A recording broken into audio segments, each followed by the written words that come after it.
This is the difference between successful people and non-successful. Successful people just do stuff over and over and over and over and over and over again, and they never stop. If you're looking for a silver bullet, It's called hard work. you think you're making a lot of money, but you're not. If you're the business owner and you're answering your phone, dude, you're just literally burning money. There are customers who would rather you charge more and do better. And so all you need to do is gain a better perspective of, Jared, what's up, man? Gotcha. Yeah, you did. It's all right. Nothing. Dude, it's cold today. Dude, it's balls cold. Yeah, it's like, but like for like real cold balls. But it's real cold. Yeah, it's so funny that what was the temperature, like 50 degrees? It was like this morning, it was probably 40, maybe low 40s when I walked outside. Yeah. I just felt like in my house, I was like, my house is cold. Dude. And yeah. by that, I mean it was 65. And I walked out and like but the house is cold at 65. Yeah. And I walked out with the kids and I was like, huh. So what's funny is we came from Alaska. Hey, before we talk about this, today, we're going to talk about 5 mistakes that every single plumbing business owner makes. Okay. 5 of them that I've seen every single one of my clients make. Mm-hmm. Every single one makes these mistakes. And if you hang out past this really cool storytelling intro, then you can enjoy that. You can enjoy that and maybe even some bonus material. Yeah. Ooh. Dude, there's always bonus material. Always. Okay. So, yeah, it's cold. And the funny part about that is that we're from Alaska, and literally, like, Alaska, it's cold, right? And then come March, it warms up into the 30s, and we're outside in our T-shirts and shorts. Yeah, and looking at the sun. flip-flops. Yeah. So there's still snow on the ground, but it's, like, warm, and we're like, this is awesome. Yeah, because the thing that happens then is you can actually feel the heat from the sun. Yeah. And it's this very distinct moment where like we come out of our holes like little like lemmings and Yeah. we're just like, dude, man, I can wait, take my glove off. I haven't take seen my the sun liner in off. months. Like, dude, can you feel the warmth? It's on my face. Yeah, it's funny. And then we just like bask in it because we're so deprived of it. Yeah, a little different in Florida. Yeah, we went trick-or-treating last night and you know, there's so many people out and they're all like, my hands are freezing. And like I was like proud of myself. I was like, my hands aren't cold at all. When it was like 60 degrees and windy. Yeah. And that was why it felt cold, because there was wind. Yeah. Yeah. Did I scare your kids? Maybe a little bit. I need to be more inconspicuous next time. Yeah. So I told Christille's my wife, I need to get a coffin that I can get inside and then put it like next to the door that has little peepholes so I can see. And when the kids come up, I'll just bust out of the coffin. Yeah. Have like a Dracula outfit on or something. And Yeah. Yeah, that'd be awesome. yeah. And then hand them like a piece of candy. Yeah. It'd Yeah. be super fun. Yep. It'd be worth it just to do it to your kids. Oh, yeah. And then the next year, you could have 2 coffins. So they Yeah. didn't know which one you came out of. They're like, crap. wait, what's going on? Yep. Yeah, it's a good idea. You could build the coffin yourself. Not good. And then your neighbors would be like, why is Jared building a coffin? Yeah. What is going on here? Well, I think my neighbors already wonder what's up with this. What's up with this family? Like, Yeah. they work from home. Yeah. People are coming and going all the time. Yeah. Like this guy rides his bike over here and Yeah. then Costin rolls up in his Scion Yeah. with his loud tailpipes. Yeah. Yeah. It's cool though. Okay, man, let's get into it. What's the first mistake that plumbing business owners make? Okay. Biggest mistake. And we talk about this all the freaking time, but the reason we talk about it so much is that it's the biggest mistake. Can you guess what it is? Probably driving around in a pickup truck. Is that it? Negative. Dang, man, I thought I had it. If you could drive around in a pickup truck and if you didn't make this number 1 mistake, you would still make money. It's just being underpriced. Yeah. It causes so many problems. Like, Yes. so many problems. Like, incredible amounts of problems. Probably all the problems.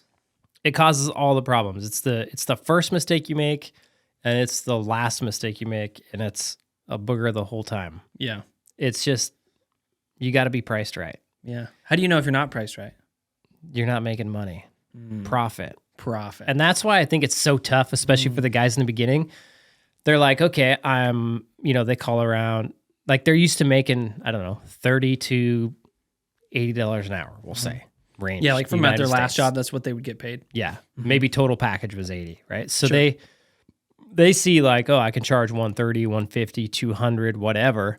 And they're like, cool, that's more money than I made. And I can go, to a house and I can bill them for 4 hours worth of work. And that's like my whole paycheck almost Yeah. that I made at work. Sure, yeah. So like in a couple days, I could make what I made at work. what they forget about is like, as they grow their business, they just get more and more expenses that they need to cover in order to grow their business. Yeah. And at some point in time, they're not making enough money. So they either get stuck in like one truck chuck mode Yeah. or one chuck truck. One chuck. Is it how much one could Is do it one chuck one- chuck or truck? Is it one chuck truck or one truck chuck? One chuck truck? I think it's one truck. It's one chuck and a truck. Yeah, but I think it's one truck chuck. Whatever. Doesn't matter. Hey, Jared, what came first, the truck or the truck? Yeah. They get stuck there because they're just not making enough money to do anything else. And usually what happens, this is what happened to me, is I went into business and I worked a normal amount, like 40, 50-hour weeks. And at the end of the year, it felt like I was making a lot of money, but then there was never like a ton of money left over. And then at the end of the year, I had a big tax bill. Wait. What did it mean like you felt like you were making a ton of money? Because you're going out and you're billing like larger amounts of money than you're used to dealing with. So you're right? just seeing big numbers happen. Big numbers. Yep. And that gives you the sense that like, oh, I feel like something's happening. Yeah. And they seem like big numbers to you because you've never hired a plumber because you're a plumber, right? Yeah, sure. So Yeah, why sure. would you hire a plumber to come to your house? You'd fix it yourself. Yeah, and when you're working as a plumber for somebody else, you don't see those numbers in the volume that you're talking about. Correct. You might see the bill that's presented to the customer and be like, yeah, look at all this cash. But you're not seeing everything that's coming through the business. Yeah. Or like there's two things that happens there. It's like somebody who's been working commercial construction or new construction goes out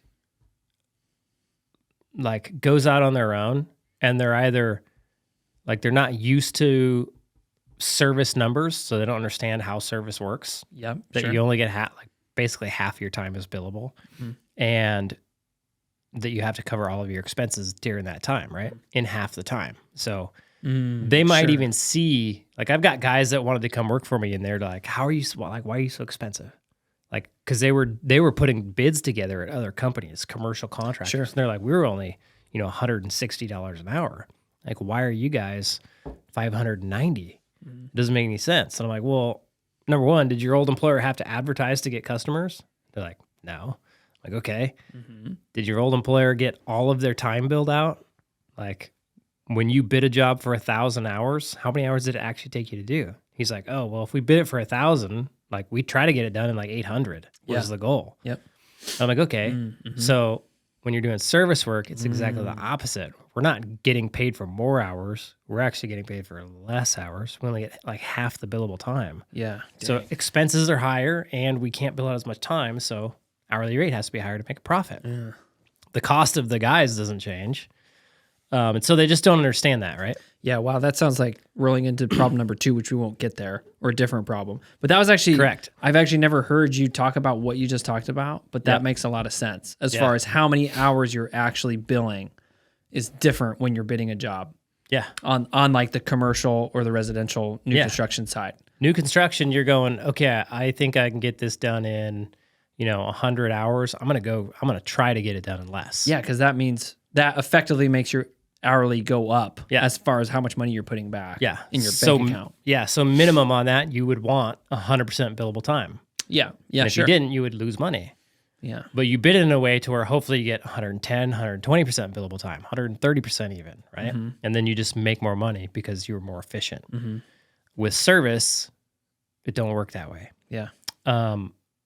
So then you have the guys who come from the service world and they either worked for a contractor that was too cheap.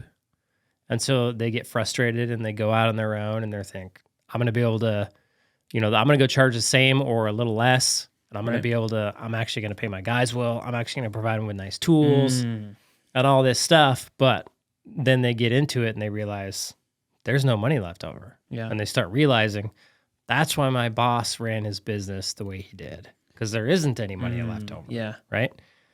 The false belief there, though, that they're believing is that there's a limit to how much they can charge. Right. Sure. So they think there's a going rate, right? Right. And what I always say in my reels is going rate is going broke, because and it's just based off the fact that most plumbing businesses aren't profitable. So if you copy their prices, Sure. like anybody who's not crazy expensive, if you copy their prices, then you're likely not going to be profitable. Right. And So- typically the guys who are going to copy somebody prices, they're never copying the most expensive. No. Because that's already No. sort of what we experience is those are the guys who are doing something nefarious or not right. That's why they're charging so much. Yeah, so we they're- wouldn't copy those prices. Yeah. So if you come from like a cheaper contractor, you see the bigger contractors charging more, and you tell yourself they're ripping people off. Your boss is probably telling you that. Your fellow coworkers are telling you that. You're probably telling other homeowners that. Yep. And so in your mind, your old boss is running a good business, and all those other competitors out there that are just charging astronomical amounts are just ripping people off. Right. Just go through like my TikTok comments. You'll see it. Yeah. People are like, that's price gouging. You're ripping Sure. people off. There's no reason for that. And they just don't understand the business. Yeah. And they don't understand the value because they don't understand the business. They don't actually know how to quantify the value that they're bringing because Correct. they aren't boiling down what their time, their labor is worth. Right. And that's a good point, because what your labor is worth, like your expenses as a business. So you provide a certain amount of value to the marketplace, okay? And your expenses are a direct representation of what it costs you to provide that value. Right. Business is just taking what it costs you to provide a value or a service, like the service is the value, and marking it up for profit. Right. That's it. And we're profitable because, We marked it up for profit. but And I mean, like this is, we're really going to flesh this out, right? yeah. We want to be profitable. Why? Like, why is it not okay to just be like, well, why don't we just keep it straight even? And then so long as I'm getting paid and my guys are getting paid, like having like an zero sum game seems like it's the most fair, perhaps. Sure. If you want to run a charity, then go start a charity. like there's a couple things there. Maybe that's a little harsh, but it's you're in business to make money. Like that's why you're in business. Right. If not, then just go get a job. Why not? Right. There's no reason to be in business other than to make money. Right. Second thing is if you grow a plumbing business, let's say you're like a small plumbing business, for example, 3-man shop with 1 CSR, the owner working as the general manager. They have a small shop, vans, tools, insurance, gas. It costs about $1 million a year. Some places a little bit more to run that business. So if you're going to run it at a zero-sum game, Right. like most people aren't even running it at that point. Right. They're having to just cut all of these expenses to try to fit their business in this mold of going rate, right? Right.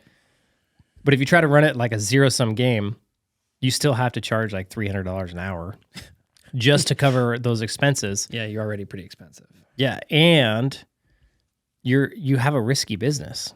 Of course. Like you got guys running around all over town in giant butt vans with a bunch of stuff in the back.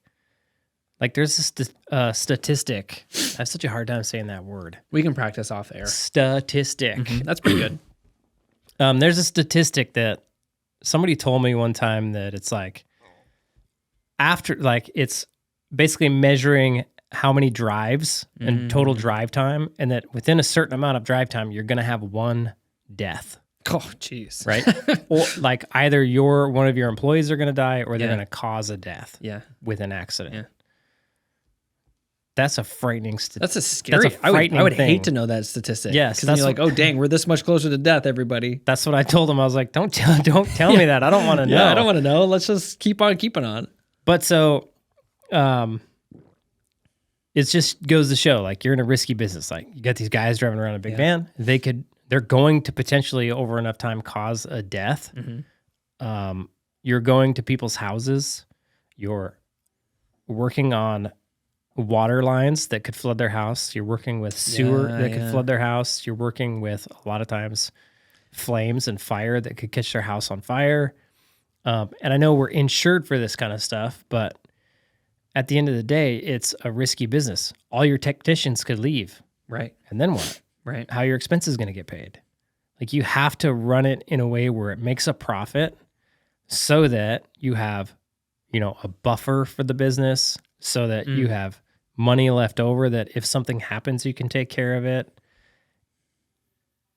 And thirdly, is that a word? Thirdly? It is now. Congratulations. Whew, I invented a word. You made it into Webster's. So thirdly, I think it is a word. I think it is too. Comment below. So thirdly, comment below, get a cookie.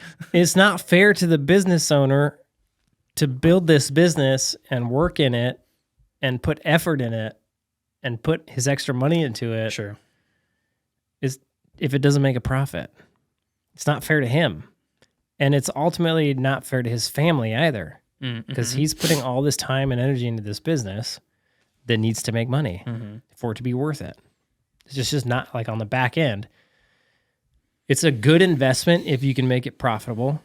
If you're going to run it and not be profitable, it's a terrible investment.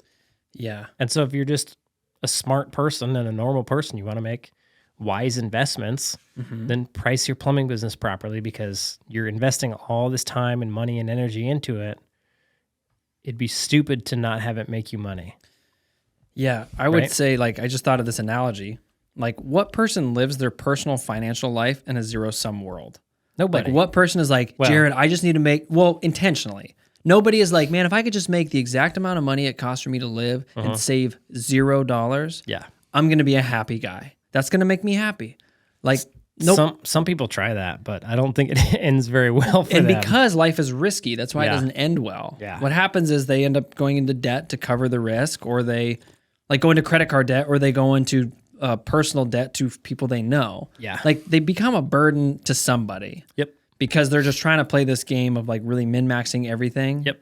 But you don't know, you can't control the variables. Nope. So I would say to anybody who would say business, isn't all about being profitable. You can have less profit and provide the same amount of value to the customer.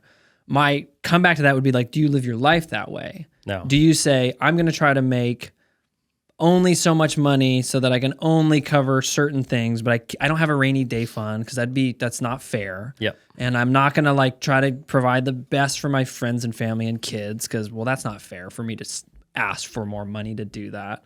Your business should be built in such a way where it is a machine to maximize customer satisfaction and profit margins. Yeah.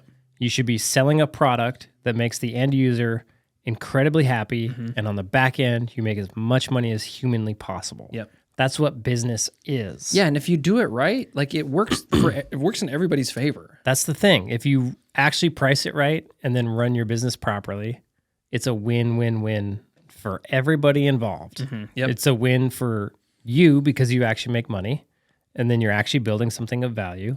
It's a win for your family because now dad has built something that runs as a machine, right? And he doesn't have to be as involved. So now your family actually gets to see you for a change. You can afford to take them on vacations, that kind of stuff. Your technicians can go on vacations. Now it's a win for your technicians, right? Because they're well paid. They have good benefits. They have a security in their job. They don't have to worry they're going to get laid off if we have a slow month, right? Because the owner has a rainy day fund. Right. It's a win for your CSRs because now they can make more money working in your business. They can actually make a wage that's halfway decent. They can put nice tires on their car. And then it's a win for your customer because now you can provide an exceptional service to the customer and you're going to be around for years to come to continue to take care of that customer. Yeah, think about anybody in your town where there was maybe a mom and pop grocery store you really liked, or maybe there was a coffee shop or something you really liked and it went out of business. Yep. You're not oh yeah, this is fine, I'll just go to the other store. Yeah. You're dang it, I really like that grocery store. I wish they would have charged me $2 more every time I went in there. Or I wish they wouldn't. Business. We just went to this farmer's market and they it was really cheap to get our produce from there. Yeah. But they have this bucket and they're everything you put in this bucket is $10. And so the lady at the checkout put all our potatoes and heavy stuff in there. And she's like, I'm getting you a deal.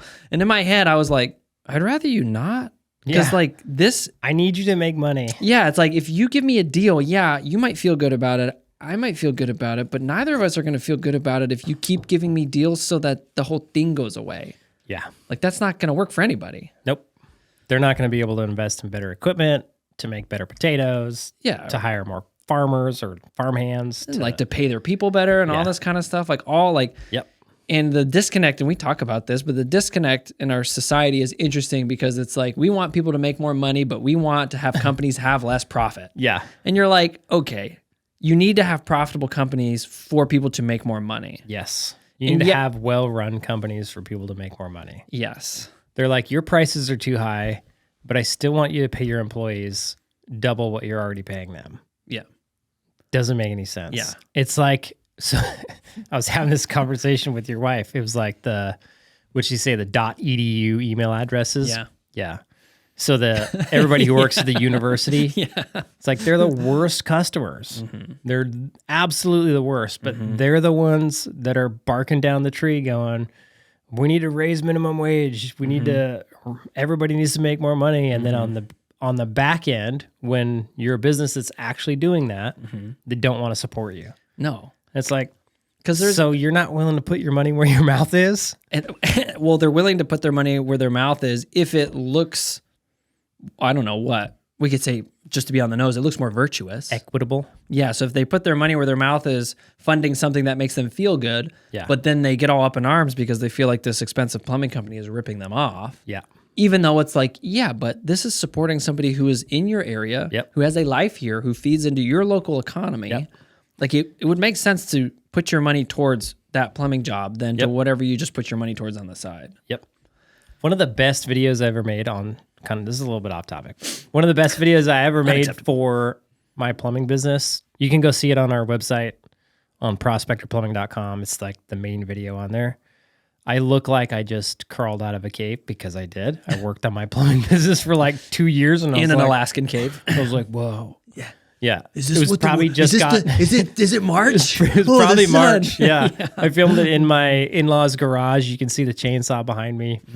Very Alaskan-y. Anyway, I just explained to our customers, like, hey, when you support us, you're not just paying for plumbing and heating. You're supporting people in your local community that are really good at their jobs, that are getting paid well, that are getting taken care of.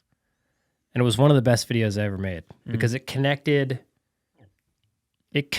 those two thoughts of like, we're not just paying gobs of money for plumbing and heating. We're actually supporting a business that supports people in our community.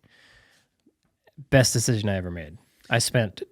We still promote that video on YouTube and Facebook, I believe. Spent thousands of dollars promoting it. Huge difference. Yeah. In just the quality of the customers that we get. Oh, sure. Yeah. Yeah. Yeah. And so that comes back around really nicely to, you charge all this money for your service because it makes that whole experience go. Yes. Like, to actually take care of your technicians, your plumbers, to actually have a good product, you charge that much to do that.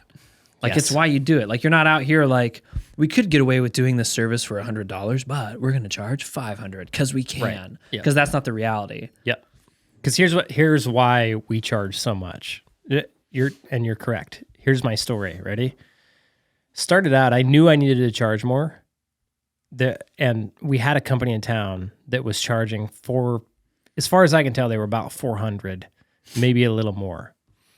And all through my plumbing career, I was the guy who said, they're just ripping people off. I remember seeing their estimates and thinking, holy crap. Like, I saw probably 20 years ago, I saw a water heater estimate that was $1,700.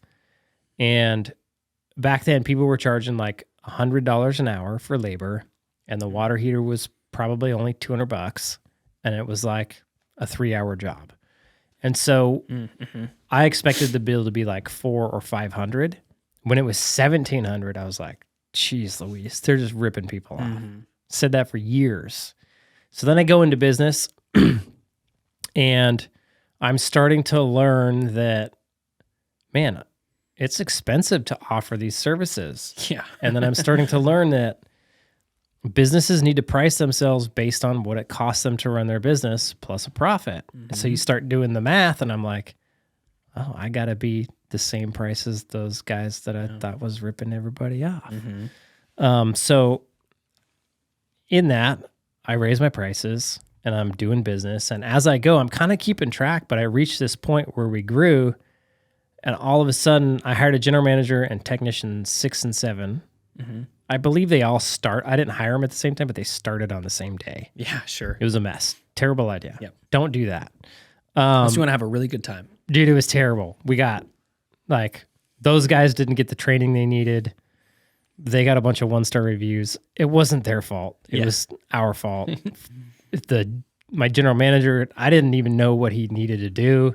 So I'm like trying to get him doing what he needs to do, and it was a mess. And those technicians just coming into an environment of chaos, like, what did I just sign up for? Yeah. Like, what is this? So we went through this like time period where we just got eaten alive by bad reviews. It was terrible. Mm-hmm. And but it was good because it showed us what we were doing wrong. Yeah. And then we could work to get it fixed. Double side note, because we're kind of on a side note. During that time, we dropped to a 4.7 rating. We went from 5-star to 4.7. Drove me absolutely insane. We just went back up to a 4.8. I didn't think it was ever going to happen. Mm-hmm.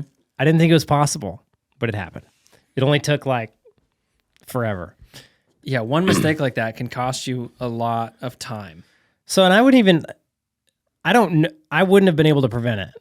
Sure, yeah. I didn't know. Yeah, you didn't know. If you don't know stuff, then like... It took making the mistake and getting the feedback for me to be able to fix what was going on in the business. Right.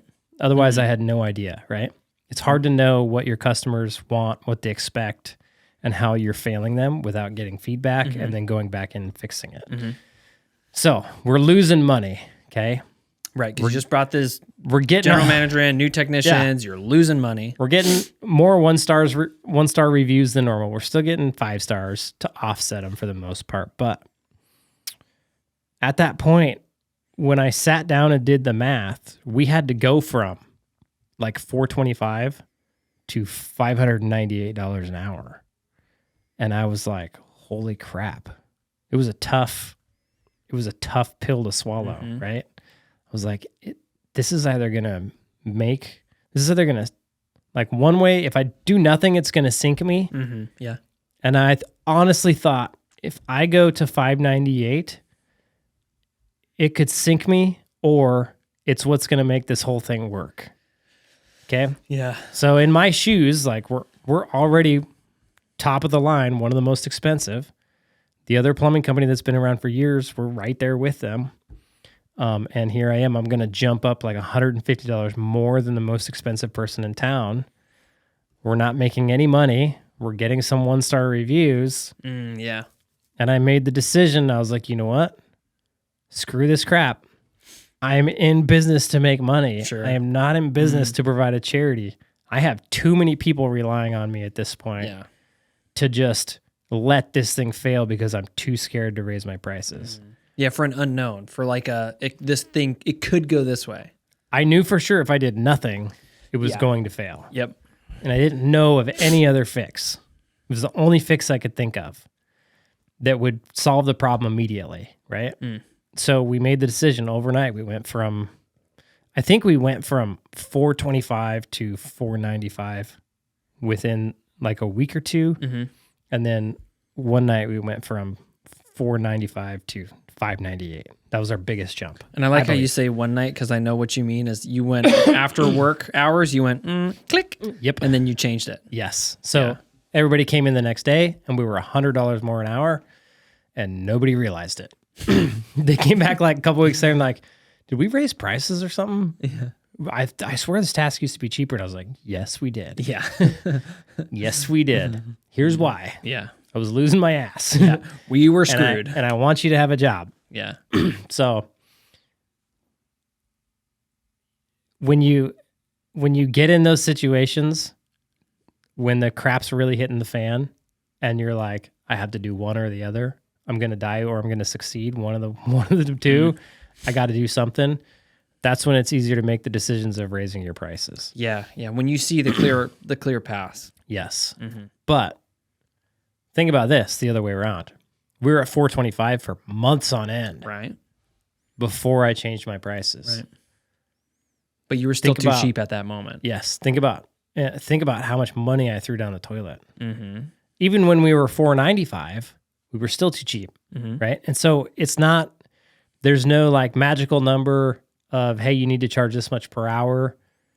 There's nothing like that. It's literally, you need to go do the math for your business, because every business is going to be different, because if they're going to be close, but if you live in Seattle, it's going to cost you more to run a business than if you live in Florida. Yeah.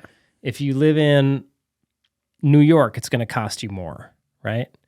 And so you have to sit down and do the math and figure out what that is, figure out what it is that you need to be profitable, and then just go own that with confidence. Yeah. And then recognize, I listened to this book called The Motive. Yeah. And it's a book about like, it paints this picture about like two different styles of CEOs. Like one of the points in this book is like the job of the business owner or the CEO is to, like, when you feel that tension of, oh crap, this is a hard decision, is to do something with that hard decision. Yeah. Because a lot of the times, like when you were like, oh man, this is a hard decision, I got to change my price. Option A would be to just walk away and ignore it and hope it fixes itself. Yeah. But the right thing to do is to recognize that this is a scary, uncomfortable decision. Yep. I need to actually do something about this. Yep. And that can happen in your business in any form, right? That could be an uncomfortable conversation you have to have, or all these things. But when you're the business owner, that's your job, is to go, oh man, I have to do a thing. Yep. And then to actually do it and not run away. Yep. And how you know you do this well is that feeling goes away. Yep. And you walk away and you go, wow, I raised my prices and now we just roll with it. Yep. Or I had that conversation with that person. Okay, we just roll with it. Yep. But if you don't do that, that tension will not resolve itself and you're just going to have to deal with that tension forever. Yep. And what I think happens to guys who think that, man, I should raise my prices. They feel that tension and they do nothing with it for years. Yep. And they bury that feeling and they never address it. Yep. And then eventually it comes back. I just had a conversation with a guy today and we're talking about pricing, raising his prices. And he's at like $150 an hour. And he's like, he said the common thing, he's like, I just can't imagine. Like, I understand what you're saying. Everything makes sense. Yep. I just can't imagine charging that much more. Yeah. And he said something very intelligent. He said, this is like a mind shift. It is. And I was like, yeah. It's all in your head. And I pointed out, I was like, that's exactly right. It is a mind shift. Yep. Because now you have to you have to change what is valuable. And you have to go from, my labor is valued at $60 per hour or $35 per hour or $85 per hour to, I need to sell work at this rate to provide security for my employees and take care of my customers. Yep. And when I told him, I was like, you also have to wake up to the fact that you've been undervaluing yourself for the however many decades. And consumers have been undervaluing your service for however many decades. Yep. Because of what you just said, your price is a math equation. Yep. It is not subjective. Nope. It is absolutely objective. Yep. One more point, because a lot of guys will say, oh man, well, I got this price book and I'm just going by the price book that I picked up. Yeah. And what's sort of funny is I've talked to a number of guys who have an old price book, which cracks me up. I got a price book 10 years ago. I'm just running off of that. And I'm like, dude, like, is your gas budget the same as it was 10 years ago in your house, your household gas budget? Yeah. Is it the same? It's not, is it? Right? Yeah. So that cracks me up first off. But second off, all that is an inclination of, I need to raise my prices, but instead of doing the hard thing, I'm going to do the easy thing and grab a stranger's price book and put it into my business. Yep. You're ignoring the thing that you should be doing to do the thing that feels better. Yep. But it's not the right thing. Nope. Because that's somebody else's price book. Yep. Like, I don't care if you go buy Service Titan's price book. Put your own hourly rate in. Yes. Even if you're going to go get a price book, which I wouldn't recommend because it's so easy to build your own. It's ridiculous. Just takes time. Just takes a little bit of time. But if you put the time in, it'll take you you could build it in a day. Mm-hmm. Literally. One day you could have a pretty decent price book and you can modify it over time. If you go get a price book, you need to go into the price book and you need to look at how many hours they have on every task. Oh, yeah, sure. Make sure it's enough for your area. Yep. You need to go look in how much materials they have on each task. What if it's different? Mm-hmm. What if that thing costs more where you're at? Or what if you don't carry that thing on your van and you have to go to the parts store and get it? Yeah, You need to add that time in to the price book. So just like grabbing a price book and relying on it and thinking it's going to be the magical thing that fixes your business, it's not. The better thing that's going to fix your business is just charging what you need to charge to be in business and make a profit. Yeah. That's literally the number one problem and the number one fix for most people. And I think the beauty of that problem is it's a simple on paper fix. Yeah. Because it's like, hey man, well, let's like find your numbers. Yeah. Hey, if you need a pricing calculator, we got one in the description on YouTube, 100% free. Click on the link. You'll go to a landing page. You'll have to give us your name, phone number, and email so we can send you a bunch of spam emails. Yeah, bro. But they're good, valuable emails. We just give you more value in those emails. We just want to give you as much value as possible. And then you'll get emailed a link to our calculator. You actually get, the link takes you to a landing page. Probably don't know, it's a web page that has a video on it, okay? That video is like 45 minutes long. It shows you how to use the calculator properly. If you use it properly, it will save you your business. It will save you so much time and effort. It'll be ridiculous. Also, on that same page, same website where the video is, there's a button down below the video that gets you a link to the calculator, okay? Also below that, we provide you with a bunch of other free stuff. So you can go get my SOPs. You can get a marketing checklist, and there's something else on there. All completely free. So do yourself a favor and just go get it. It's literally all the stuff that I use in my business today. So go get it. Okay, problem number 1, 40 minutes in. And we could talk about, we could talk about example it for after hours, example. hours, We didn't even talk about hours. And we should just talk about, because even I had a conversation today where the guys, after I told him about like, hey man, like fixing your pricing is really important. He's like, so like on that, like do you guys do like flat rate or what? We didn't even talk about, everybody, this is in the context of flat rate pricing. Yep. This is not in the context of time and materials. That's problem number 2. There you go. Problem number 2. People, plumbing business owners not charging flat rate. Yeah. Still charging hourly. And let's roll this all the way back to, actually we'll make that problem 3. Problem 3 will make like how they answer their phone. Because it's a huge problem. Oh yeah, that is, dude. Like how they answer their phone and how they book the job. That's a huge problem. Yeah. Okay. Answering, booking, scheduling, all the things. Yeah. So problem 2, you need to stop charging hourly and start charging flat rate. And it's as easy as getting our calculator, determining your hourly rate. And when you go to the customer's house, number 1, don't give them prices over the phone. Actually just book the job, go to their house, and we'll tell you how to do that in the next problem. Go to their house and provide them with an estimate up front. It's as easy as getting a notepad, knowing your hourly rate, and looking at the work and going, this is going to take me this much time. It's going to cost this much materials. You can call the parts store and get a quote on the materials if you need to, and just doing the math. Pull out your phone, pull out your calculator, do the math. Okay, 2 hours times my hourly rate plus materials. You need to double your materials, 100% markup. Or you will not hit your profit margins. You will not hit your profit margins if you don't 100% markup. Which means you will have less security in your business. Yes. Which is scary. Yes. And we can go into that here in a second because it's important. So it's an important part of flat rate. So then write down on a sheet of paper, on a notepad. This is how we did it up to like 4 guys. We would write down what we were going to do. So it'd be like dishwasher, replace dishwasher. And then write down all the different steps of replacing the dishwasher. Remove and dispose of old dishwasher or existing dishwasher.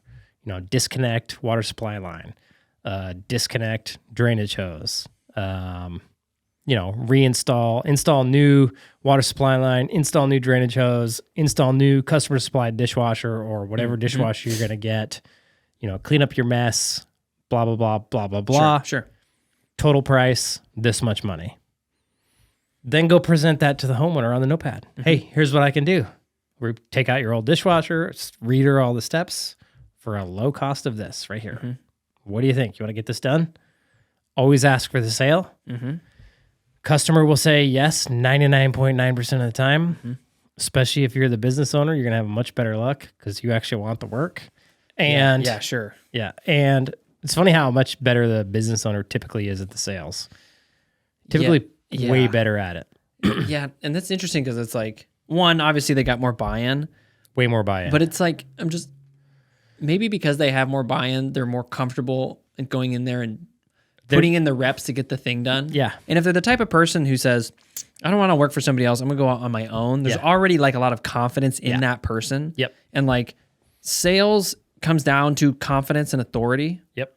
And if you can present whatever you're trying to sell with confidence and authority, that it is the right move for the person that you're talking to, then the sale is a lot easier. But if you, and so here's the thing that guys will do is they'll be like, hey, yeah, so I did the numbers and, well, it's kind of expensive. It's like $800. And like, when you do that, like nobody's going to buy anything from you. Nope. That'd be like, they're going to be like, oh gosh, that is expensive. Yeah. Like going at the grocery store, they're like, oh, grocery store's a weird example for this, but like, I'm going to buy these bananas. And somebody's like, yeah, they're fresh. I'd be like, what do you mean they're fresh? Why'd you say it like that? What do you mean they're fresh? Are they not fresh? Are there something wrong with these? Like, or like, where did these come from? Hey, is this meat fresh? Yes. Like, I'm not buying that meat. Nope. And the same thing goes to like, when you're selling something, it's that confidence is key. And the business owner is going to be like, because he's like, of course this has to like, this is how much it needs to go by. Yeah. And I'm very confident in my ability to deliver on this service. Yeah. Confidence is key. Like it needs to be like one of our guys in our coaching program was just having this problem of when they're talking to the homeowner and presenting stuff, they were just losing the homeowner. And I was like, I told him, I think it's just a confidence issue. Like, I think you just need to go in there and be like, this is how we do it at this company. This is our policy. So here we go. Yeah. What do you want to do now? Mm-hmm. But instead he was going in and being like, so I can't really diagnose this without doing another test. So that is going to cost a little bit more money. But instead he should have been like, I think the issue was, they have a diagnostic charge. And then that covers like a 20 minute inspection. But sometimes you got to like do way more inspection. You right. Cut open sheetrock, or you got to run a test on something. To actually serve the customer. To actually be able to give them an accurate estimate, right? To actually figure out what the problem is. And so you need to get paid for that time. And so to do that, you need to go to the customer and say, hey, I got to run these extra tests. To run these extra tests is going to cost this much. Or, hey, I need to cut open your sheetrock to actually figure out what's wrong to give you an accurate estimate. To cut open the sheetrock, get a look in there and get you an accurate estimate is going to cost this much. Would you like to move forward with this? The wrong way to do it is to be like, bad news. Bad news. The problem isn't just this. I don't know what the problem is, and it's going to cost you a little more to figure out, right? So if you go in like, this is just how we do it, it's just how we roll, here's how much it's going to cost, and then stare the person in the face. Yeah, and just wait. Yeah. For them to... You want to do it? And then just silent until they give you an answer, right? They'll say yes. And like... Most of the time. And like the posture when you're doing that is like, and I like this phrase, it's like you're viciously detached from the outcome. Yeah.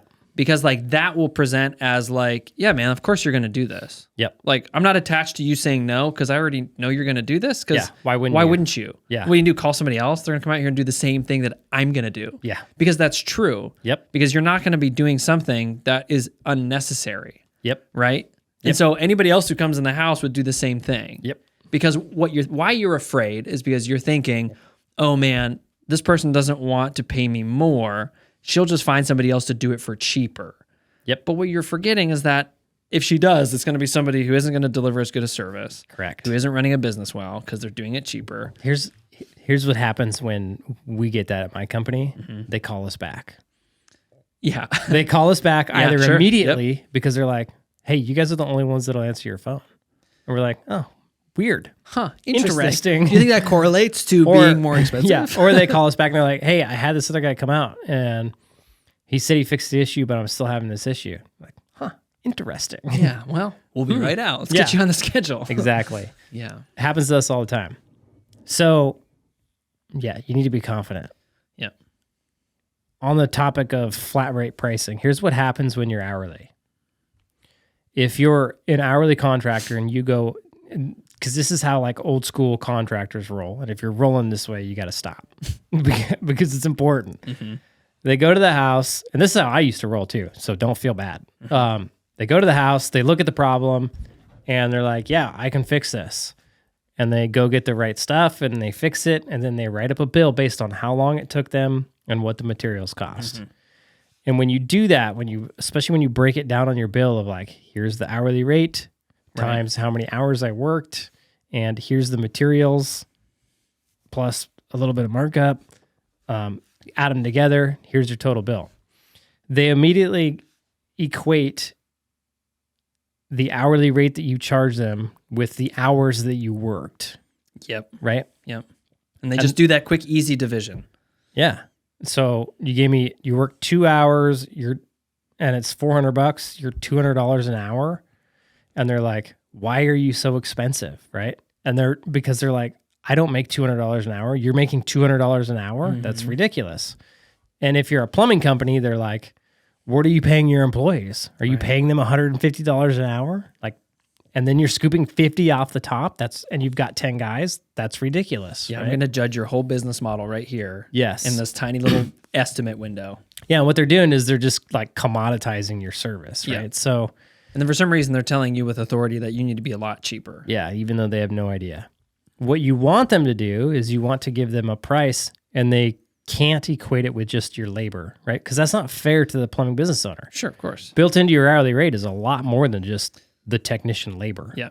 It's technician labor, it's gas, it's insurance, it's vans, it's shop rent, it's shop utilities, it's workers' comp, it's all sorts of stuff, right? 3-man business, it's $1 million worth of junk built into that little hourly rate, right? Right.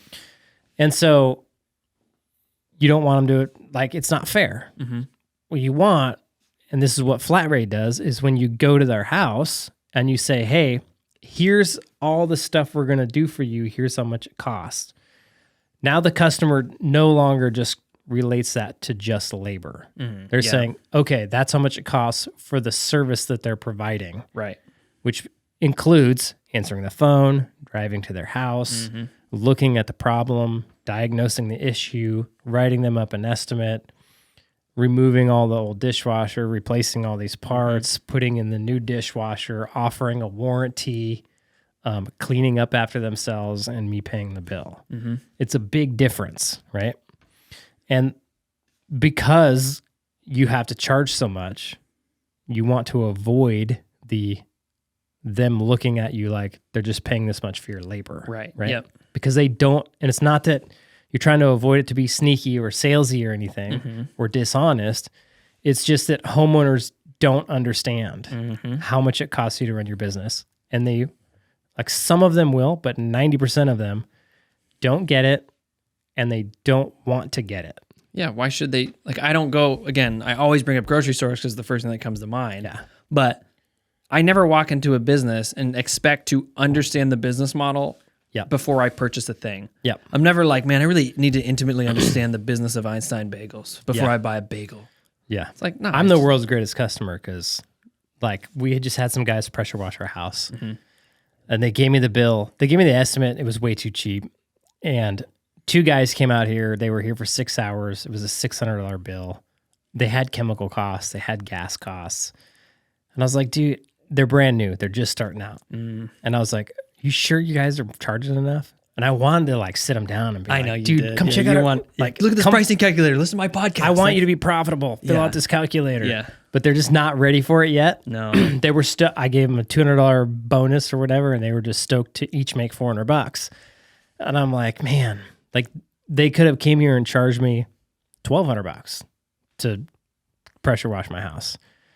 They charge you $600 to do your whole house? The whole house. They were here for 6 hours. Dude, 6 hours? Thing is, these poor guys, they did it the worst possible way. Like they probably could cut that time down to like 4 hours. And then they could have upsold me on some other services and probably walked away with $1,000 for 4 hours worth of work. Easily, $1,200. And I would have been happy as a clam. And so would all of my neighbors. Yep. That's who they should have went and talked to. Who they should have went and talked to, but they didn't. They even noticed my neighbor's house was covered in like green slime, and they're like, Did they mention it to you? Is that how you know they noticed? And I was like, I told them, have you guys seen there's the window washing guy on TikTok, and he goes around and he knocks on doors. And he's like, hey, have you seen the good looking dudes out cleaning windows? And the people are always like, wait, what? He's like, yeah, that's my crew. We're running around cleaning windows in your neighborhood. We were doing your neighbor's house just down this, just a couple houses down. Would you like me to give you a quote to get your windows cleaned while we're here? It's $250 off because we're in the neighborhood. And everybody always says yes. He literally runs around their house, doesn't look at a thing. It's always the same price. And he goes, normally it's $750, but today, because we're in the neighborhood, it's only going to be $500 every single time. I don't know if those numbers are exact, but it's something of that nature. These dudes could have done the exact same thing. They could have gone to my neighbor's house, practiced their script. Probably got a few more houses to do. Anyway, way off topic. Yeah. But I mean, it's an anecdote for like, I don't even know what it's an anecdote for. It just makes sense because there's so much money that's always left on the table in some way. So much money. And it comes down to just a factor of you think you're making a lot of money. But you're not. But you're not. Yeah. and you think you're stoked to do the thing, but also it's another anecdote that there are customers who would rather you charge more and do better. Yeah. And like if you give them this weird hourly breakdown, first off, like getting paid at the end of the job is always a little weird to the customer because now they're going to judge all the things that you did. Like especially if it's a longer job. It's not weird if you do it properly. Sure. So you give them a price up front. Sure. And you say, hey, I can do all of this work for this price right here. Do you want to do this work? They say yes. All you have to do is do the work you said you were going to do. Sure. And if you just do a little bit more than that, like grab their trash and take it out or clean up a little extra, then when you're done with the work, you just go to them and, again, be confident. Hey, I'm all done, ready to get the bill taken care of. Pull it up on your iPad. It'll be $600. How do you want to pay? Just confident. This is just our process. It's how we do it. Yeah. Why would we do it any other way? Exactly. Yeah. And don't fall for because the trap is always, oh man, I got another job. I'm just gonna say, hey, I'll email you the invoice. Oh, dude, that could be mistake number. Because remember, gazillion, emailing your invoices. Oh yeah, don't do that. Yeah. But like, there's always the temptation to avoid the hard thing. Yeah. Like I was talking about earlier, like the hard thing is to ask for that sale. Yep. And like not only you already asked for the sale, but now it's to collect on the sale. Yep. It's easy to just go, I'll just put in the invoice and then figure it out. I'll send you an email. Yeah, it's easier for you. It is not easier for any customer. No, the customers hate it. No, I hate, if anything is emailed to me, I'm already annoyed. My yard guy, if you're listening to this. Come on, yard guy. Just bill my credit card. Just get me on a plan. Auto bill that sucker. Yeah, please. Like thankfully you have Apple Pay so that I don't have to put in my card number every time. Dude, he sends an email. Actually, I shouldn't complain. I don't do this. My wife does. And the reason I don't do it is because if he sent me an email, his bill wouldn't get paid. Yeah. Because I don't check my email often. In this day and age, we all get thousands of emails. Thousands of emails. What's the chances of your customer missing that? And now you have to follow up with them, spend more energy trying to get your money. And you might not get your money. Meanwhile, cash flow is a problem. So yeah, collect that money right up front and just be confident in it. Yep. Just like when you're confident asking for the sales, you just confidently, hey, this is the bill. Is that going to be like, what's your credit card? Here, put it in here. I got a Stripe thing, or I can take the number, whatever it is. Is there anything else I can do for you before we take care of the bill? Yep. Okay, cool. How do you want to pay this bill today?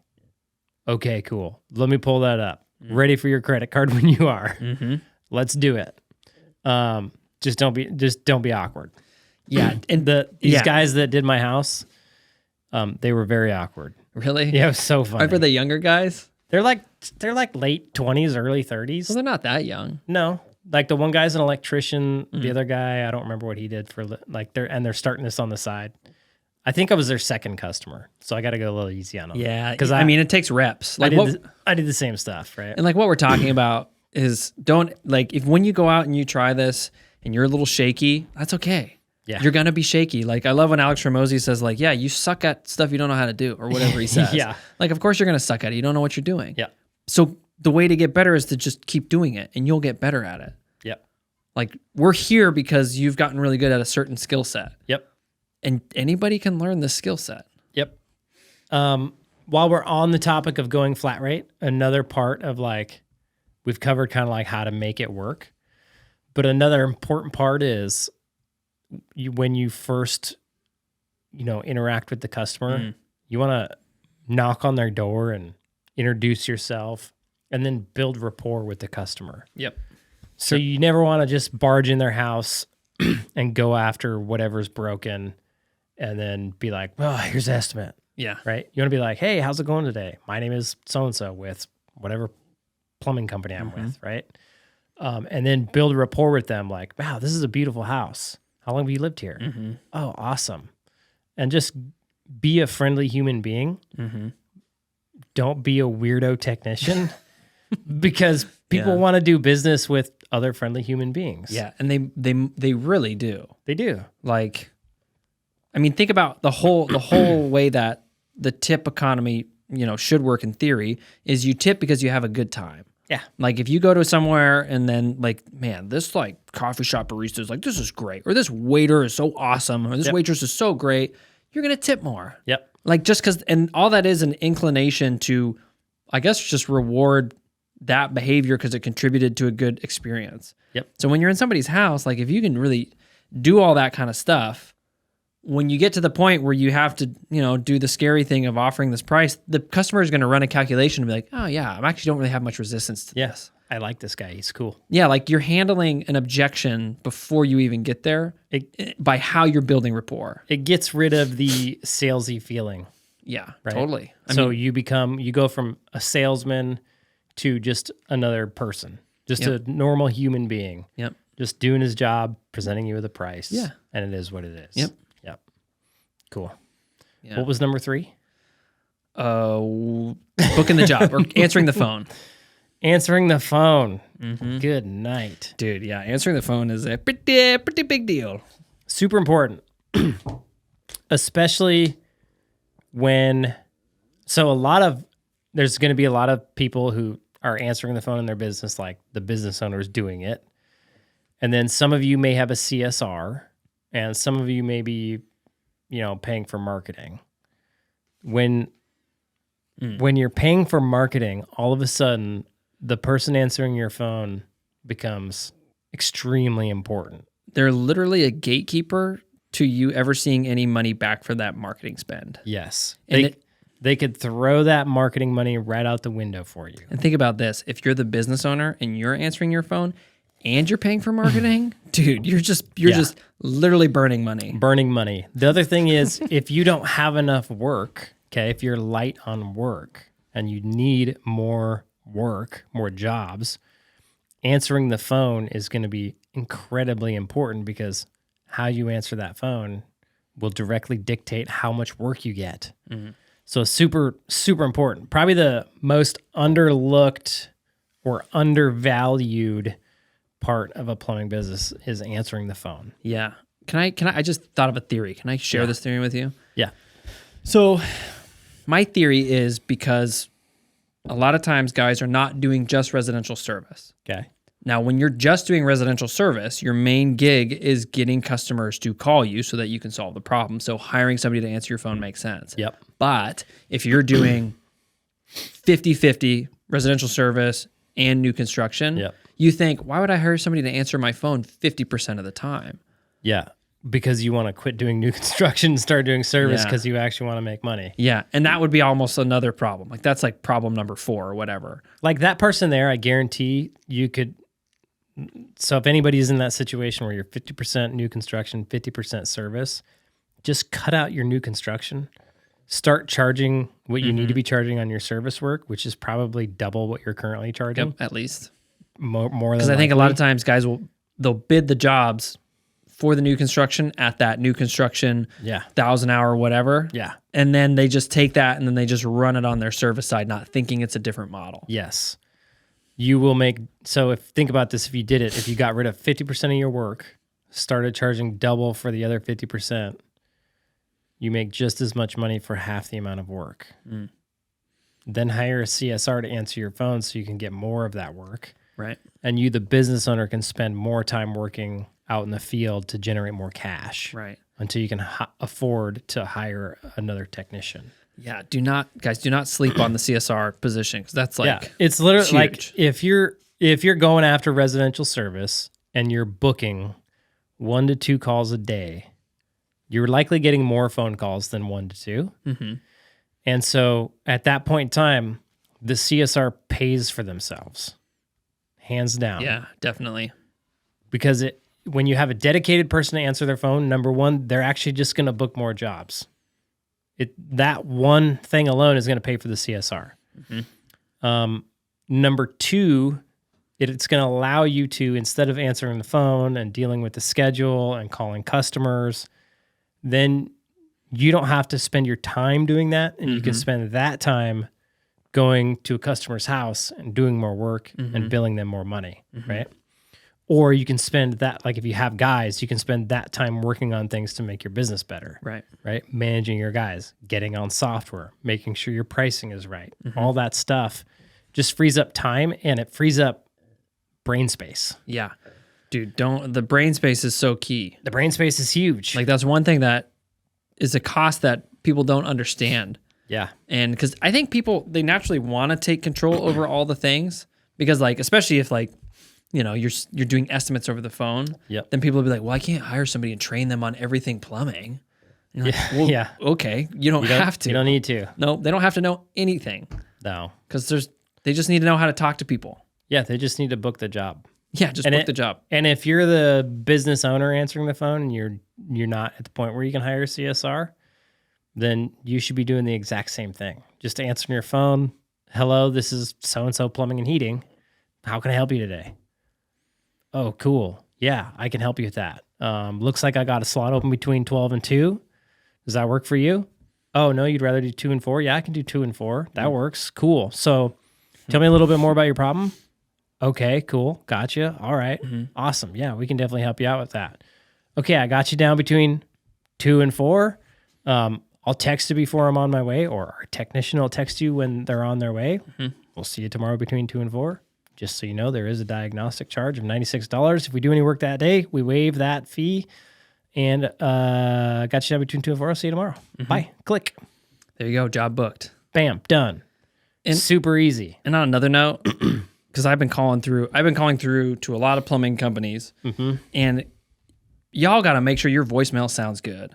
I can judge your company immediately by the quality of your voicemail. Yeah. Like, no joke. I know exactly. Like, yeah. I'll call the guys and I'll pick it up and it'll be like, brrr, like a bunch of background noise. Like, hey, this is Ronnie with Ronnie's Plumbing. Leave a message. Beep. Yep. And I'm like, okay, cool. One truck Chuck doing about $8K per month. Got it. Yep. I just know in the moment. And so does your customer. Yes. And here's the crazy part. Your customers are judging you based on that voicemail, that how you answer the phone, the good customers are leaving. That's the problem. Oh yeah, like, oh dude. And 100%. the bad customers are staying. So if you're getting a bunch of customers that just want to shop prices or aren't willing to pay you enough, it's because you're not attracting the right kind of customer with the way you look, the way your voicemail sounds, the way you answer the phone. Like, every touch point has to speak, I'm going to get you taken care of. Yeah. We're going to do a professional job. You're going to have a good warranty. It's not going to be awkward. We're going to be professional in your home. You have to show that to the customer throughout the whole service call journey, right? Yeah, because I mean, like, a crappy voicemail is like the lights are out in your sign for your storefront and you want me to come shop there. Yeah. Like, it signals that. Yep. It's just, and it's like, and it's something that, of course, you didn't think about, because why would you? Why would you think that the quality of your voicemail is going to dictate the amount of work and amount of money you pull in? But especially if you're not able to answer your phone 100%, like, just record a good voicemail. Okay, that's the other thing about CSRs or answering your phone.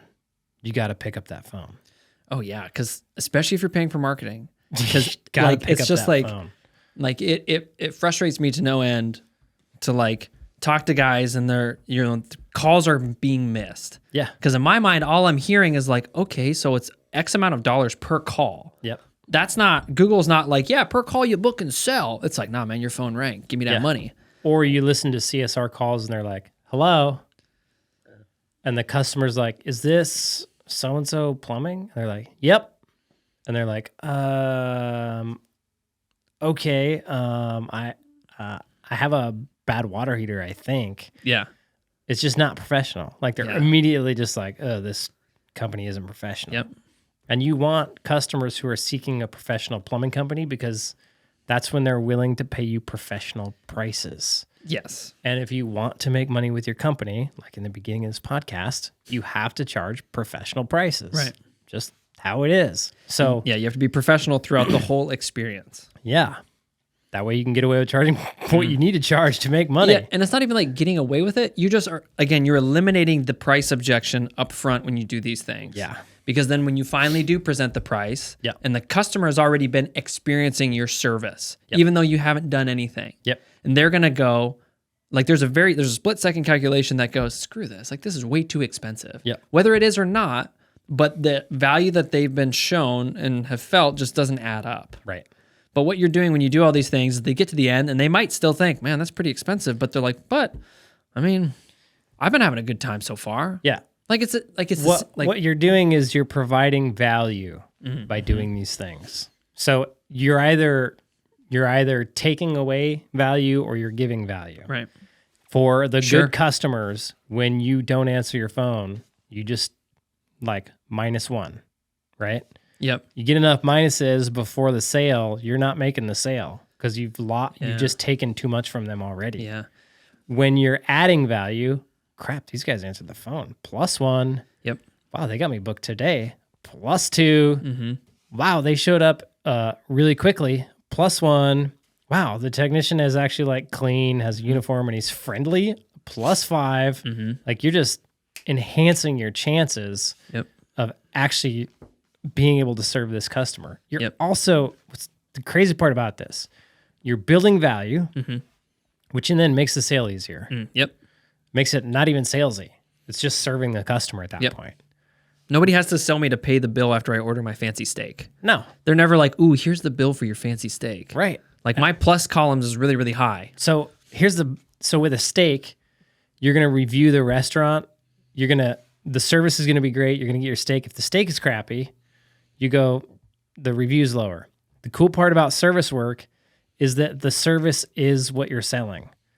So when you get the service done well, then you go get a 5-star review for it. Right. So throughout the whole thing, like you turn the sales process into just the customer being stoked about your service and then going and leaving you a 5-star review. It's if you're not doing it, you're losing. Right. So start doing it. And this is kind of like, because what happens is like, I think guys will misidentify the constraints of their business. And so like one thing is where they're like, oh man. It's actually topic number 4. Oh, well, in this real quick example, before I lose my thoughts, is that people will always jump to, not always, but, well, I need sales training. And it's like, okay, before we get sales training, let's make sure that we're doing all these other things first. Yep. Because again, like guys, sales training isn't how can I use the correct language to get this guy to buy the thing I'm selling. What's the magic trick I need to be able to sell this guy on this super high price? What's the magic word I need to say? Yeah, or what's the script and all this kind of stuff? There isn't one. No, and it's like, again, I think the way that you described it with like that value column versus the, points off column is that's a sales process. Yes. Like the whole experience of the plumbing business is the sales process. Yeah. So if somebody were to offer you sales training, it would just be business training. Because it's really service training, like how to serve the customer. Right. Like it's really just training on like, what does the customer actually want? Right. That's it. And what the customer really wants is they just want you to answer your phone, book the call, show up to their house, be friendly, nice, and get the job done. And then they want to pay you right away. And then sound professional. And then do good work. Yeah, of course. Offer a good warranty. And if you have any issues, come back and fix the problem. You know what's funny though is like, even if you messed up on the work, if you did all that stuff previous there. And you came back and fixed it? Yeah. And I called, I was like, hey, the thing's not working. And you're like, oh, dang. Okay, I'll be right over. So sorry. Yeah, let's fix this. Yep. I'm still your customer. Still. But if you messed up on Magical. the work and all that stuff didn't line up and I still hired you, I would just call somebody else because I knew that you probably weren't going to fix it. Yep. Yeah, it's okay. One more tip that I just thought of about the voicemail thing. Yeah.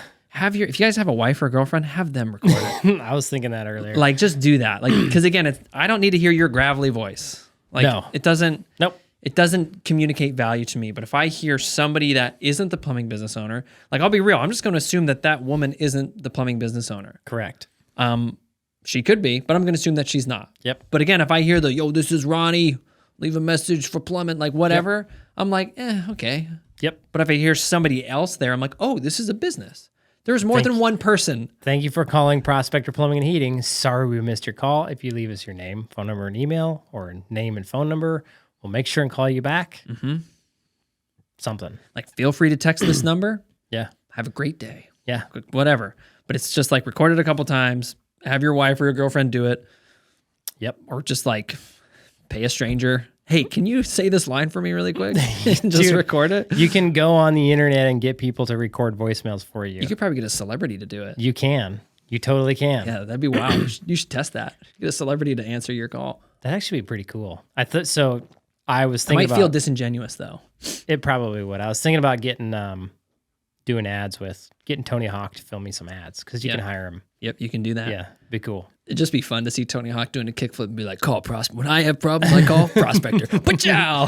Kickflip. Kickflip. I don't even know if he can do a kickflip anymore. Oh, dude, yeah. I just watched a YouTube video. He's still doing cool stuff. At 50 something? Yeah. Dude, he could barely kickflip back in the day. Yeah, but he's gotten a lot better at it now. That old age, Less 900s, more kickflips. Okay, cool. So answer your phone. Do it well. It's important. Mm-hmm. What was number 4? What did I say it was? I don't remember. I started talking. You're like, that's number 4. No, it was. I've been thinking about it this whole time. And now I forgot What? it. Oh, I was hoping you were going to say that you remembered it. Identifying. We're going to get a little more like businessy, less like regular plumbing business topics, right? Mm-hmm. When you're growing your business, it's identifying the biggest constraint. Mm. A lot of guys have they have a hard time doing this. And I get it. And this is like one of the biggest things we help with in our coaching program. Sure. It's not just like, oh, here's the steps and here's the things you need to do. It's individual for everybody. Like, everybody's in a different spot, depending on how much cash you have, how much time you have, like what phase you're in your business. You always need to, like, if your goal is to grow, then you have to figure out what's the biggest constraint in my business that's keeping me from growing, right? And then you have to identify, what am I going to do today to help push forward on that constraint? Right. What am I going to do this week, this month, or whatever to get rid of that constraint so I can get to the next one? Mm-hmm.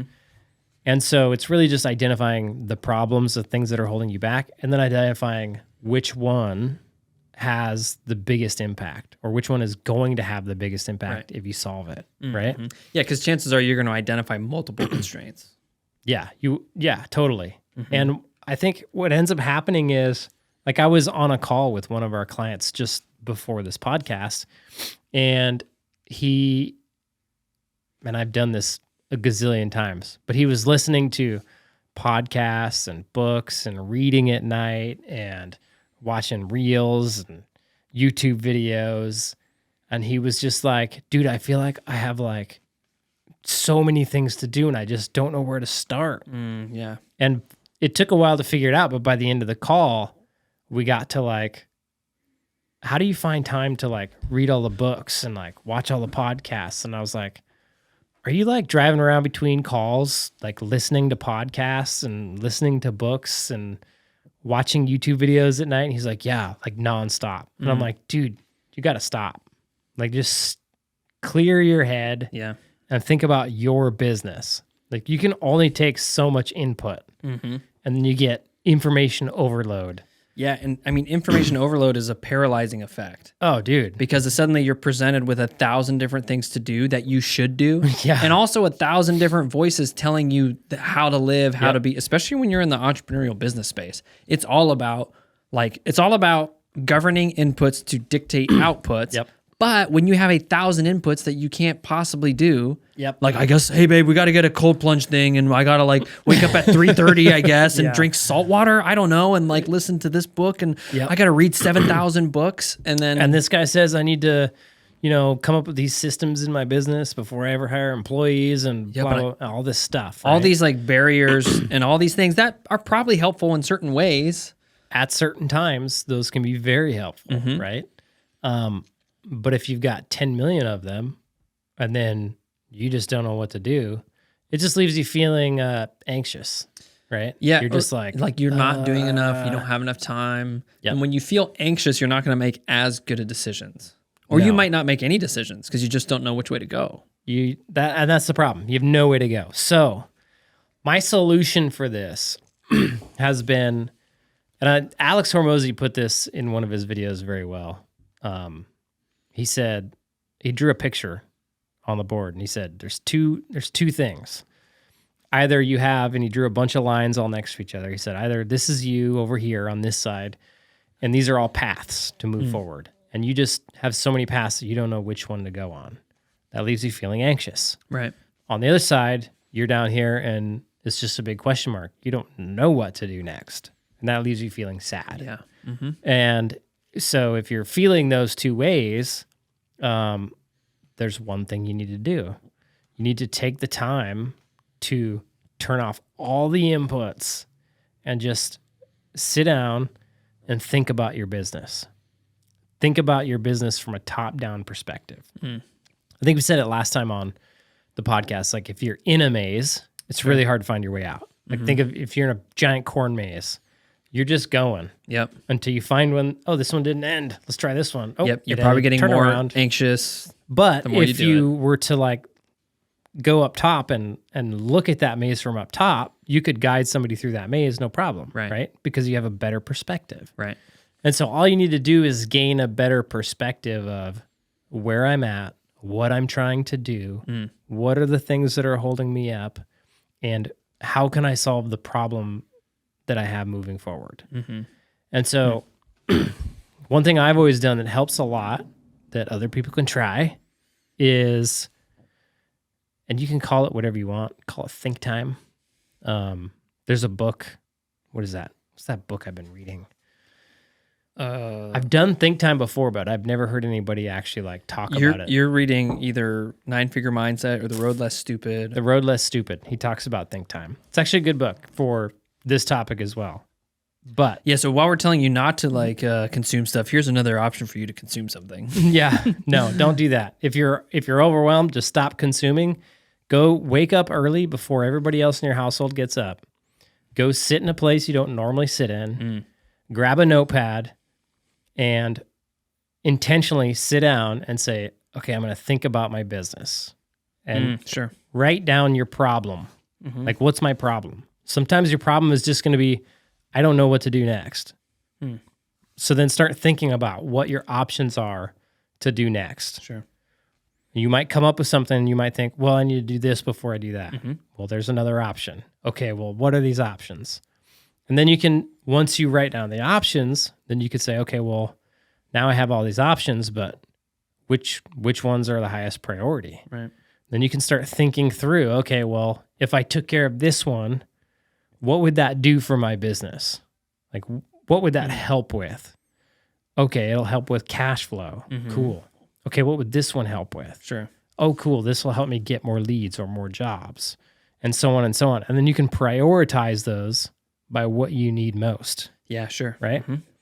Now you have this nice little list just because you took the time to actually think about it. Then you can go in and go every day. Like, you don't need to do this every day. You need to do this once a week, twice a week. Whenever you're feeling anxious or sad, sit down and do think time. Whenever you're feeling lost, think time. Then take those things and go, okay, every day in the morning, take some time and go, what am I going to do today? What's the one thing I'm going to do today to push my business forward? And we're talking growth. Like, you want to grow here, right? Right. And if you're not growing, you're dying. Sure. And I never understood that statement like I do now. And it's not that you always have to be physically growing your business, like doing more and more revenue. You technically do because, we have inflation, we have like the world is growing around us. So if we're not growing at least at the rate that the world is growing around us, we're dying, we're shrinking, right? So you need to at least be growing at the rate of which the world is growing around you. Right. But you also need to be pushing forward on being better. Like my plumbing business, we're still trying to offer a better product. We're still trying to do better marketing. We're still trying to make our technicians better. It's a never-ending process. You have never, and this is like on the same for like on just the human side. We never arrive. You never arrive. Absolute perfection and completeness. You're always growing. Yes. So you need to determine like, what is the one thing I'm going to do today to get me to where I want to be tomorrow? And as long as you get that one thing done, narrow it down to something that you actually have time for. Like if it's like you should narrow it down to, I have 2 hours. This is what I can get done in those 2 hours. And then make sure during those 2 hours that you have available, you get that thing done. Right. For me personally, I want to do those things first thing in the morning. Sure. So I schedule time in the morning to make sure those things are done. And then the rest of the day, if I'm not productive, I still feel good because I got that one thing done. And I'm still moving forward in the direction that I want to go. That will help tremendously. Doing one thing every day. It's like the book Atomic Habits that you shouldn't read if you're overwhelmed. Don't even watch this podcast if you're overwhelmed. Right. Just quit. If you got it this far, we're sorry that we didn't start out with this one. Just quit watching it because you like a lot of times you just have too much information. You got to chill. Yeah, like go listen to music in your van instead of a podcast. Yeah, or nothing. Just be in your own thoughts. Because here's the thing, that we think that consuming information equals thinking. Yeah. Consuming information just means you're taking in stuff. You're not necessarily thinking about the stuff. Because when I notice, when I'm consuming content, even if it's good content, I don't have time to... what I do is if I hear something that I think about, I turn off the thing and I just sit and I think about that. I mull it over in my head. And even that, like if I truly wanted to understand the point, which I usually don't, I want to go and keep listening to the thing because I want to hear more stuff like that. Yeah. But if I wanted to understand it, I need to turn it off and I need to think about it for a while. And then for me personally, I have to go talk about it with people to make sure I understand the idea. And then that's thinking. That process is thinking. So it's a good point because you could know all the information in the world, but if you don't know how to implement it or if you don't implement it, what good does that information do you? Right. And that's what a lot of people are doing. They're gathering all this information, right, but they haven't actually put any of it into practice because they haven't had the brain power because they're too busy gathering information, right? And gathering information is not doing the thing. No. Like there was that one, I can't remember which, I've heard this essay referenced a couple times, but essentially it goes down this list of like, talking about the thing is not doing the thing. Nope. Reading about the thing is not doing the thing. Nope. Telling everybody you're going to do the thing is not doing the thing. Nope. And it just walks down this framework. And it comes to the idea that the only thing that's doing the thing is doing the thing. Doing the thing. In our time, we can really convince ourselves that we're pushing forward because we're putting together the systems. You know, I hired this coach. I'm going to do this. I got all these pieces and I'm just getting out, getting the board set up.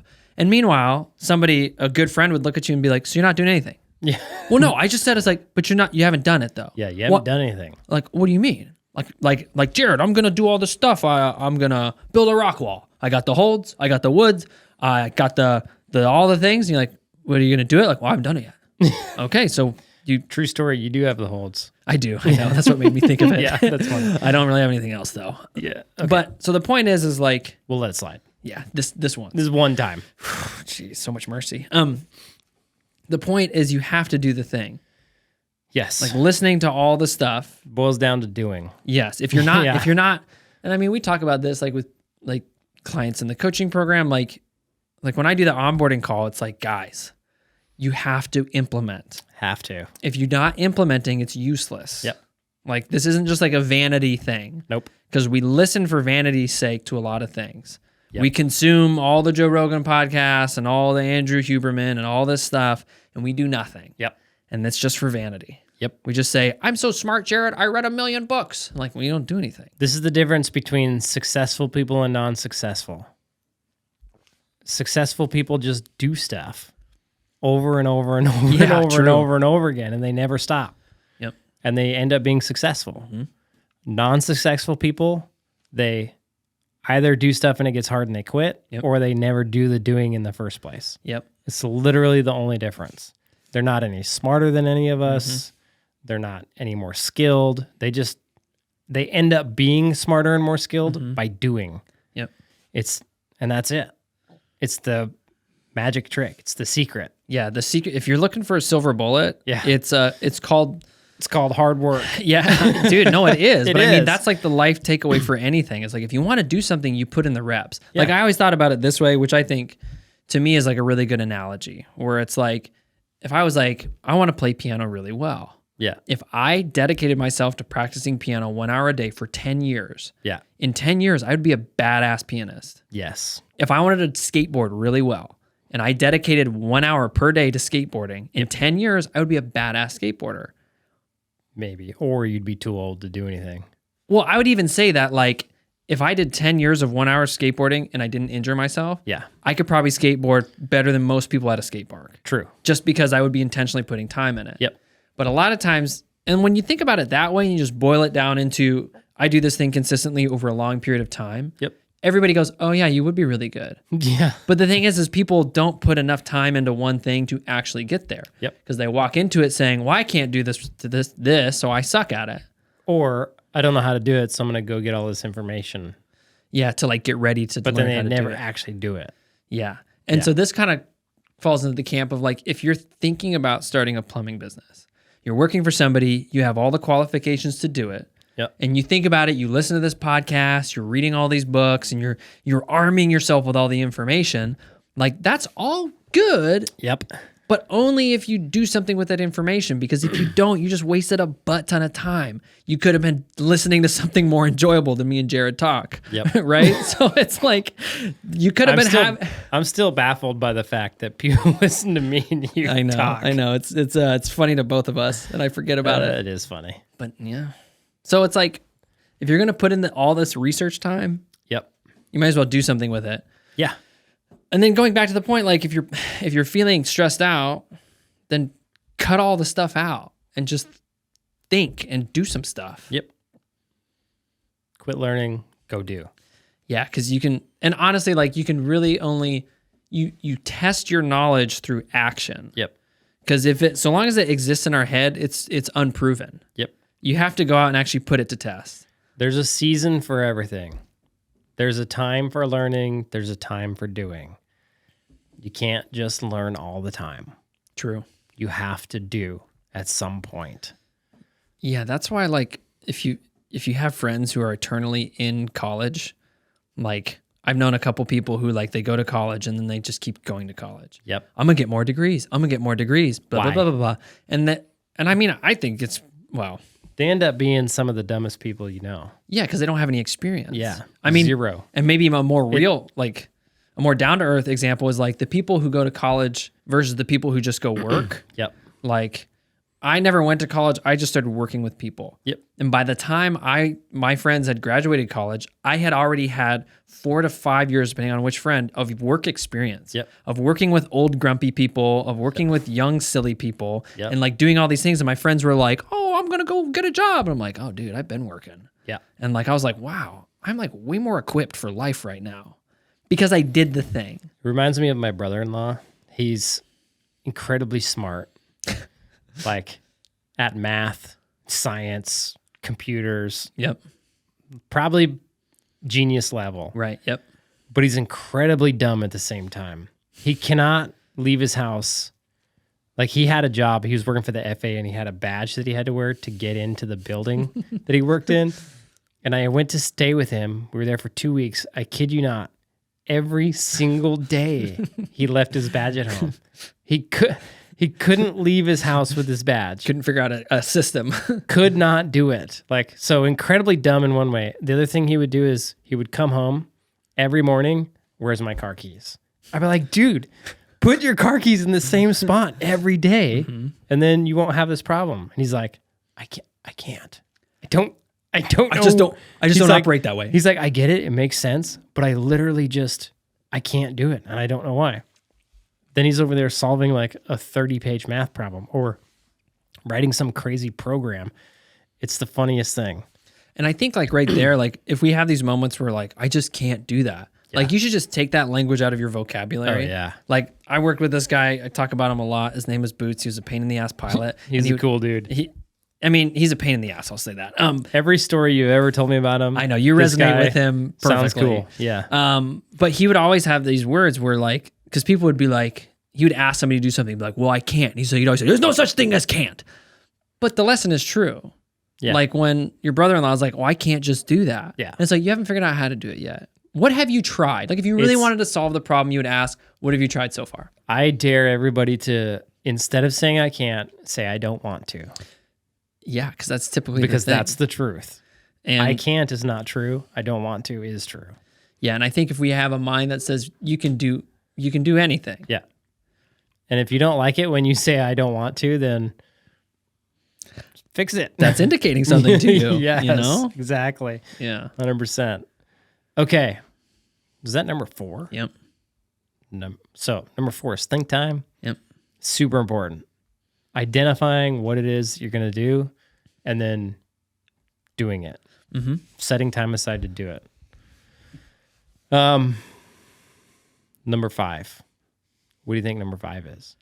I mean, I was thinking like firing your marketing company too soon. Oh gosh. That happens way too often. It does.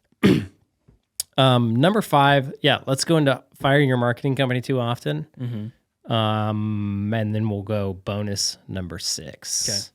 Thinking too small. Yeah. Oh, dude, that's a huge one. Yeah. Yeah, we don't have, yeah, firing your marketing company.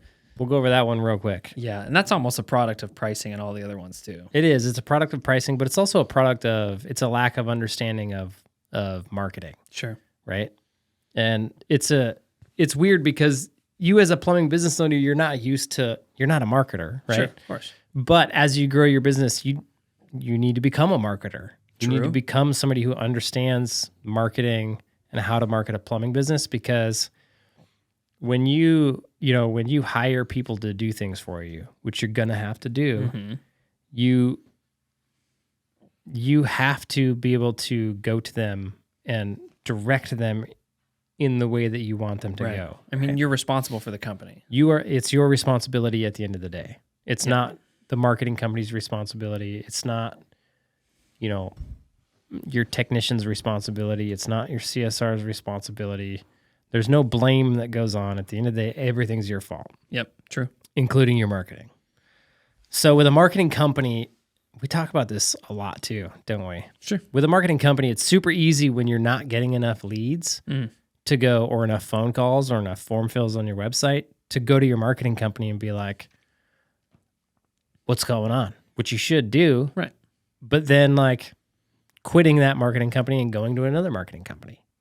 What ends up happening is you just set yourself back like 3 months. Right. Especially if you got guys that are working for you, like, yeah, it's a scary thing. Terrible. Yeah. So number 1, you want to pick a good marketing company to begin with. Mm-hmm. So I would pick a marketing company that has a history of working with people in your field. Mm-hmm. So if you're a plumber, pick a marketing company that has a history of working with plumbers and doing a good job for other plumbing companies. Mm-hmm. And then just make sure they're doing all the stuff. Right.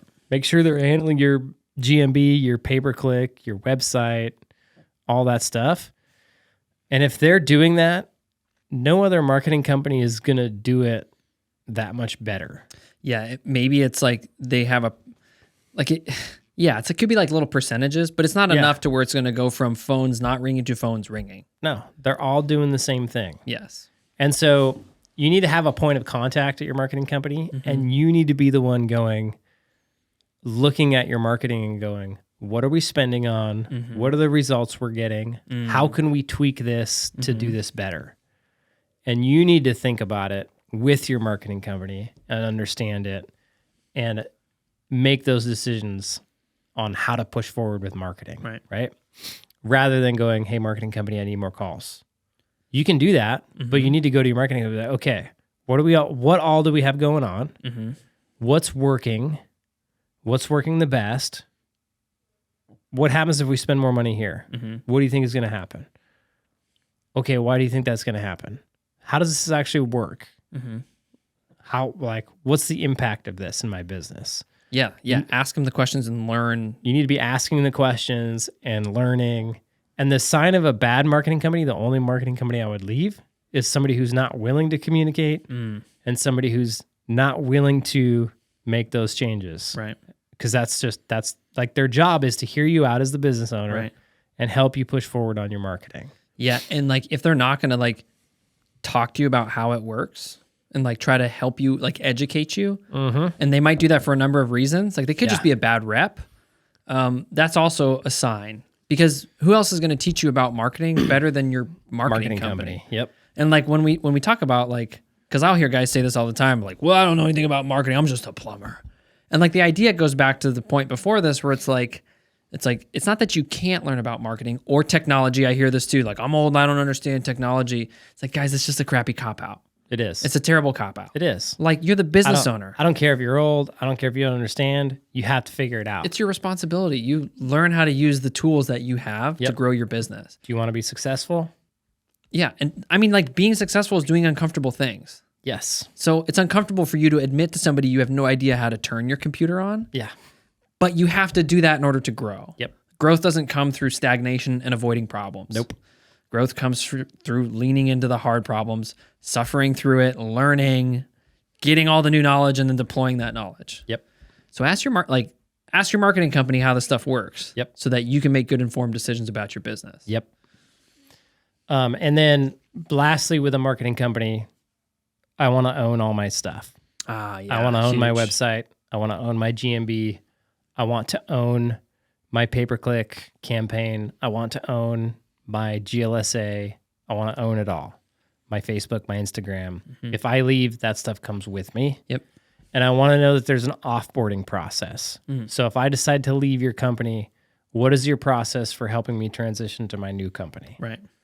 Because then if you absolutely have to transition, at least it'll be a smooth transition instead of a really crappy one. So you don't have an abrupt, the phones are going to be off for X amount of days. Yeah. Where you can have that transition. Yeah. Even if that transition costs you a little bit more money, then so be it. That would be better than just cold off and then starting fresh.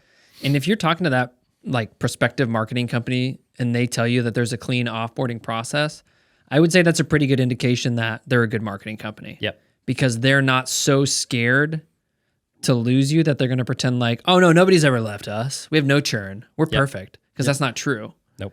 But if they can say, no, we recognize the need for you to want to seek services elsewhere, so we plan for that. Yeah. Of course, we don't want that to happen, and this is how we'll guard against it. You also have to recognize, as a plumbing business owner, these marketing companies deal with incredible amounts of churn. Yes. It's just the nature of their business model. Yeah. Dealing with plumbers coming in, they don't get the results. They're like, I'm spending so much money. And typically it's because the plumbing business isn't charging enough. Yep. And so when the marketing company starts to get them leads, but the leads are costing $200 for a lead, and the plumbing business is only charging $150 an hour, they're like, this is ridiculous. And they churn, right? So these companies are dealing with incredible amounts of churn. And so they put these safety nets up to try to help with the churn so that they can actually run a profitable business. Right. So you have to understand that with your marketing company too when you're dealing with them. Yes. They deal with a lot of churn. Yep. And so they get nervous of churn because it hurts their business model and they're trying to protect it. Yep. So, yeah. Dude, that was the 5. That's the top 5. Yeah. Top 5 done. Here's bonus number 6. Dude. All about them bonuses. Yep. Bonus number 6. And this is a big one. This is probably the biggest one that held me back in my plumbing business. It's huge. Thinking too small. Thinking smaller than I needed to think. Yep. And it sounds dumb, but here's what happens, and here's why it's such a big problem. If you're thinking, oh, I just want to get to $1 million in revenue so that I can make $200K a year, that's all I need. Like I just need 200K. Then you're going to make decisions through that lens. Right. And so you're naturally going to make smaller decisions, right? Mm-hmm. Then you're going to get to $1 million and 200K, and you're going to go, what's next? Right. Okay, I'm going to go to 2 million now. Mm-hmm. This year I'm going to try to go to 2 million. Then you're going to make small decisions to get you small results to get to where you want to go. If you can just think bigger, more long term, right? Instead of thinking 1 year out, think 5 years out. Mm-hmm. Think, instead of thinking, what's the minimum that I just need? Think, what do I actually want? Sure. Right? Yep. Where do I actually want to be in 5 years? That'll help you to make decisions today for 5 years from now instead of decisions today for 1 year from now. And so you'll naturally make bigger decisions. Right. You'll naturally make better decisions that are going to serve you better long term, right? It was a big mistake I made in my plumbing business. It was, I just wanted to get out of the truck. Yeah. That was like, I want to get out of the truck so bad. And then I got out of the truck relatively quick, within like 6 months. And then it was like, which felt like years. Yeah, of course. By the way. When you're in the igloo, doing all that hard work. In the igloo, doing all the hard work. Felt like years, which is another problem that a lot of business owners have, is they like see the light at the end of the tunnel and it seems so close that when it takes still a short amount of time to get there, they're like so frustrated. Yeah. Because they just want it quicker. Yeah. Right? It's never fast enough. When you don't see the results of like a 6-month process, if you don't see the results in the 6-month process pan out in 2 or 3 weeks' time, you're like, it's broken. Yeah. It's not working. It's not working. This sucks. We suck. We're quit. awful. I give up. And it's like, easy. Chill out. You just started the thing. Yeah. If anybody ever feels like that, just look at the last 3 months and ask yourself, have I made any progress? Right. Most of the time, if you're like trying and you're doing the right things, you're like, oh, dang, I've come a long ways. Yep. Yeah. It's easy always to let our current setbacks and frustrations overshadow the larger good things that we've done. Yes. And the progress that you've made. Yep. And you just can get really frustrated that you haven't accomplished this one task in front of you, forgetting that, hey man, you actually did all this stuff to get to where you're at right now. Yeah. And the timeline for that wasn't that crazy. Yep.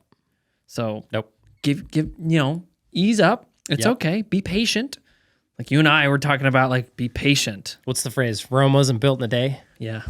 How often do you think about the Roman Empire? Oh, I don't know. Where did that come from? I don't know. I still don't know. There's just I have no idea where it originated. Actually, it's probably originated from like a Chinese think tank that's trying to just distract the Americans probably into thinking about stupid stuff on social media. Probably. Yeah. So just like Rome wasn't built in a day, you're not going to build your plumbing business in a day. So don't get discouraged. Yeah. It takes, like, talking about what we were talking about before, it's that one thing at a time. That book, Atomic Habits, it shows it on a graph. It's like, you would think that if you just got 1% better every day, it looks like, a constant uphill climb. But really what it looks like is it's like a climb for a little bit, but then it just like catapults and shoots up, to go. right? Yeah. Because you start to get leverage, right? You start to be able to leverage other people's time. You start to be able to leverage the money that you're making, right, to be able to make bigger moves and push forward faster, right? So don't get discouraged. Yeah, and I think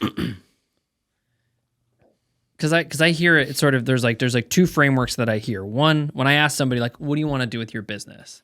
Yeah, there's 2 typical answers that I hear. One is, I just want enough to do this. And it's small thinking because they don't realize what they have.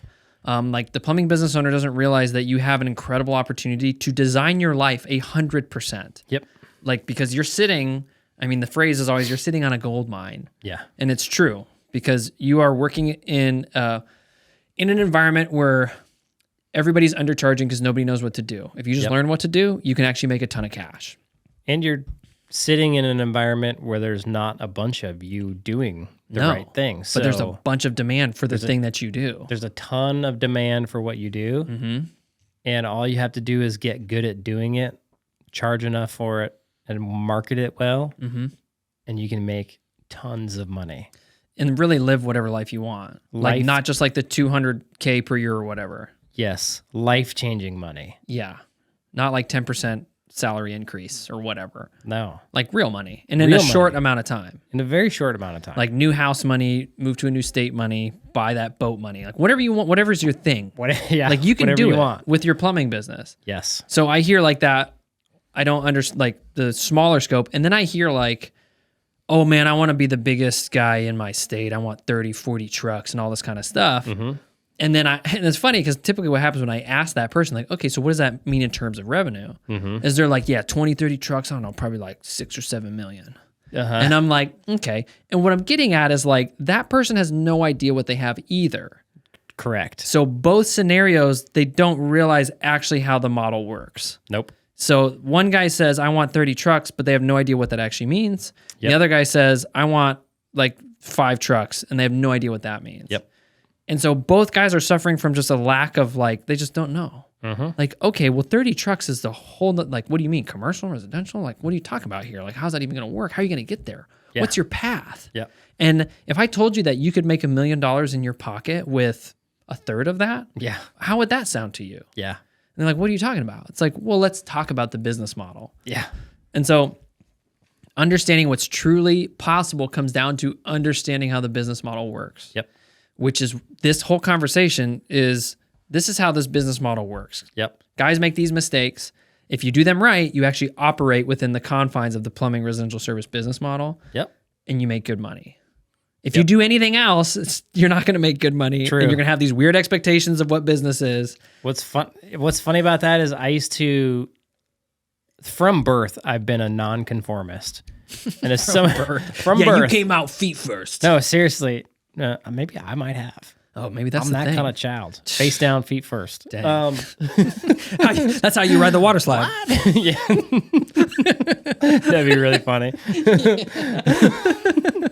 That's a funny picture. Yeah, it is a funny picture. Man. I hope people make it to the end for that joke. Costin, put this in the intro. Put it in the beginning, please. Yeah. Joel's best joke so far. No, but I was like a nonconformist my whole life. Like, if you wanted me to do things one way, and you know this about me, I'm going to do it a different way. Yeah. And anytime anybody was like, no, this is like the best model on how to do it, I'd be like, no, there's got to be a better way. Yeah. And I always wanted to reinvent the wheel. When it comes to business, it's like, there's a tried and true method of running a plumbing business, and literally all you have to do is learn what that is. Yep. And then you can be successful at it. Yep. That's it. You just have to learn the model, implement the model, do the work, and you'll be successful. Yes. It's wild. Yeah. It's wild to me. Yeah, I know. It's actually, I think it's awesome. It goes against every bone in my body. It's awesome. Yeah. It's the only time in my life it's actually like doing that, having done that right there, has made me rethink like how I do everything. I'm like, oh wait, maybe I don't need to be a nonconformist and go a different route. Maybe there's just a way of like doing this that's proven that I can actually just learn and do it. Right. Instead of having to do this really, really hard work of inventing something from scratch. Yeah. Okay. Lastly, if that's you right there, and you don't know what the model is and you want help learning it and implementing it step by step and have somebody help you guide you through that process, we have a coaching program. Go sign up for it. It'll literally be the best decision you ever make. I was just talking to the guy before this call and I said, how's the coaching program so far? And he said, dude, I've made $40K a month by myself for the last 4 months. Like the cost of the program, I've already paid for it. Right. And I've hardly done anything. Right. It's like, and the rest is just icing on the cake. Right. So the cost of the program for what you get out of it far exceeds the value that you as a struggling business owner or you as a plumbing business owner who hasn't been successful yet, it's ridiculous. So go do it. Cool, man. Cool, man. That was an awesome conversation. Thank you. Okay, see ya. See ya.